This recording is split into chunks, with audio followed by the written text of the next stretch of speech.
Migraine આ શબ્દ સાંભળતા જ મોટાભાગના લોકો વિચારે, ઓહ, બહુ જ ખરાબ માથાનો દુખાવો. પણ શું વાત એટલી જ છે? બિલકુલ નહીં. આજે આપણે સમજવા જઈ રહ્યા છીએ કે માઇગ્રેન માત્ર પીડા નથી, પણ મગજની અંદર આવતું એક આખું વાવાઝોડું છે. તો ચાલો આ ન્યુરોલોજીકલ ઘટનાને ઊંડાણપૂર્વક જાણીએ. ચાલો એક 27 વર્ષની મહિલાની વાત કરીએ. એને તો જરાય ખ્યાલ નહોતો કે એનો દિવસ કેવો જવાનો છે. એને તો બસ એમ જ લાગ્યું કે ભાઈ થોડો થાક છે, કામનો સ્ટ્રેસ હશે.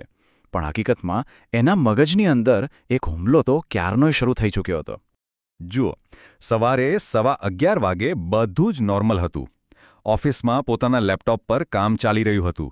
પણ ફક્ત 20 જ મિનિટમાં, એટલે કે 11:40 વાગે કંઈક અજુગતું થવા લાગ્યું. અને 7 મિનિટ પછી દ્રષ્ટિ ધૂંધળી થવા માંડી. અને પછી બરાબર 12:30 વાગે એ ભયંકર દુખાવો શરૂ થયો. સવાલ એ છે કે આ બધું થયું કેવી રીતે અને શા માટે?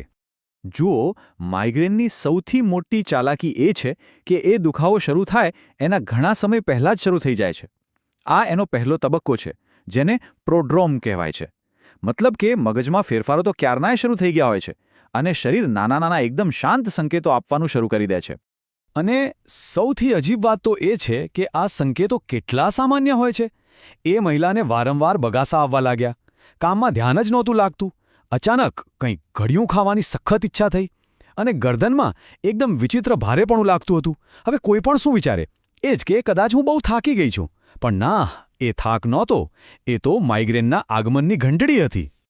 અને પછી શરૂ થાય છે બીજો તબક્કો, જે કદાચ માઇગ્રેનનો સૌથી ડરાવણો અને સૌથી વધુ ગેરસમજ ધરાવતો ભાગ છે, જેને કહેવાય છે ઓરા. યાદ રાખજો, આ દુખાવો નથી. આ એક એવો સંવેદનાત્મક ભ્રમ છે જ્યાં આપણું પોતાનું મગજ વાસ્તવિકતા સાથે રમત રમી રહ્યું હોય એવું લાગે. એ મહિલાએ જેવું લેપટોપની સ્ક્રીન પર જોયું તો શબ્દો જાણે તૂટી રહ્યા હતા. ઝબકારા મારતી ચાંદી જેવી ચમકતી રેખાઓ દેખાવા લાગી. એક ક્ષણ માટે તો એને લાગ્યું કે એની દૃષ્ટિ જ જઈ રહી છે. પણ હકીકતમાં એના મગજની અંદર એક અદૃશ્ય પણ ખૂબ જ અસાધારણ ઘટના બની રહી હતી: કોર્ટિકલ સ્પ્રેડિંગ ડિપ્રેશન. તો સવાલ એ થાય કે આ કોર્ટિકલ સ્પ્રેડિંગ ડિપ્રેશન છે શું? ચાલો સાવ સરળ શબ્દોમાં સમજીએ. આ જાણે કે એક વિદ્યુત ગરબડની ધીમી લહેર છે જે આપણા મગજના વિઝ્યુઅલ કોર્ટેક્સ, એટલે કે જે ભાગ જોવાનું કામ કરે છે, તેના પર ફેલાય છે. અને ખાસ વાત, આ કોઈ આંખની સમસ્યા નથી. આ સંપૂર્ણપણે મગજની સમસ્યા છે. ચાલો આ પ્રક્રિયાને સ્ટેપ બાય સ્ટેપ સમજીએ. પહેલું, મગજના જે ભાગમાં દ્રષ્ટિનું કામ થાય છે ત્યાંના ચેતાકોષો અચાનક જ અસામાન્ય રીતે ફાયરિંગ શરૂ કરી દે છે. બીજું, આ વિદ્યુત ગરબડ એક લહેરની જેમ ધીમે ધીમે ફેલાવા લાગે છે.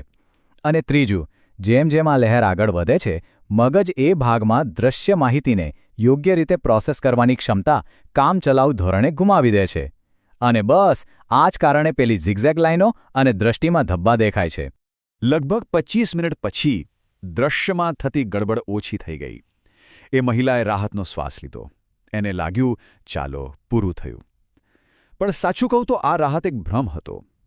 માઇગ્રેન આટલો સીધો નથી, કારણ કે એને ખબર નહોતી કે પહેલી લહેરે તો બીજી અને એનાથી પણ વધુ પીડાદાયક લહેરને ક્યારનીએ સક્રિય કરી દીધી હતી. અને હવે શરૂ થાય છે માથાના દુખાવાનો તબક્કો. અને ના, આ કોઈ સામાન્ય માથાનો દુખાવો નથી. આ એકદમ અલગ છે. આ એક ઊંડો, એકતરફી ધબકતો દુખાવો છે. એવું લાગે છે જાણે હૃદયના દરેક ધબકારા સાથે મગજની અંદર કોઈ હથોડો મારી રહ્યું હોય. તો આટલી તીવ્ર પીડા પાછળનું કારણ શું? જવાબ છે ટ્રાઇજેમિનો વાસ્ક્યુલર સિસ્ટમનું સક્રિય થવું. આ સરળ ભાષામાં આપણા મગજની મુખ્ય પીડા પ્રણાલી છે.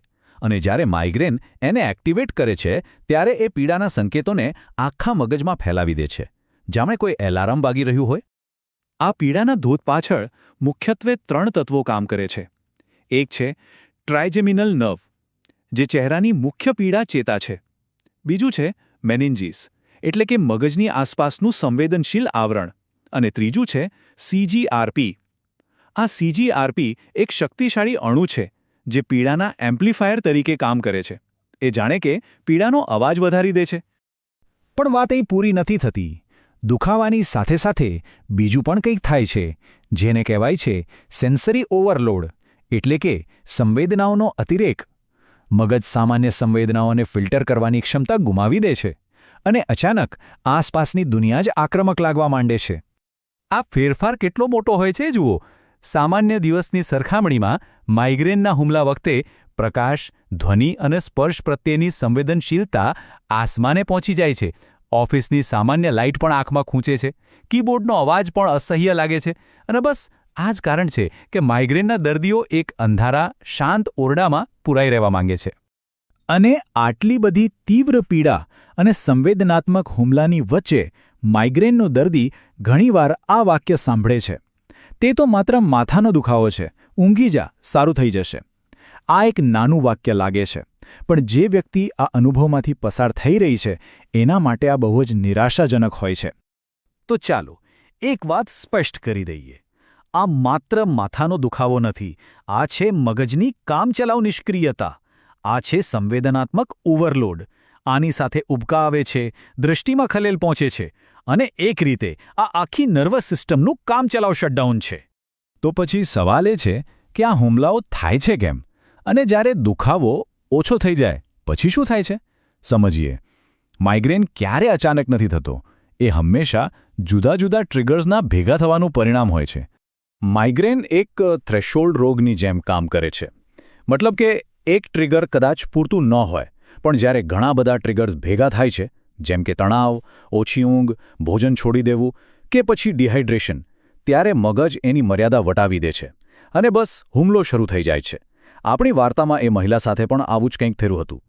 અને જ્યારે દુખાવો આખરે ઓછો થાય છે ત્યારે પણ વાત પૂરી નથી થતી. એના પછીનો જે દિવસ હોય છે ને એને માઇગ્રેન હેંગઓવર કહેવાય છે. આમાં વ્યક્તિ એકદમ થાકેલી અનુભવે છે, મગજ ધૂંધળું લાગે છે. કેમ? કારણ કે ભલે દુખાવો જતો રહ્યો હોય, મગજ હજુ પણ એ મોટા તોફાનમાંથી બહાર આવવાની કોશિશ કરી રહ્યું હોય છે. તો અંતે એટલું જ કહીશ કે માઇગ્રેન કોઈ નબળાઈ નથી, એ કોઈ નાટક નથી.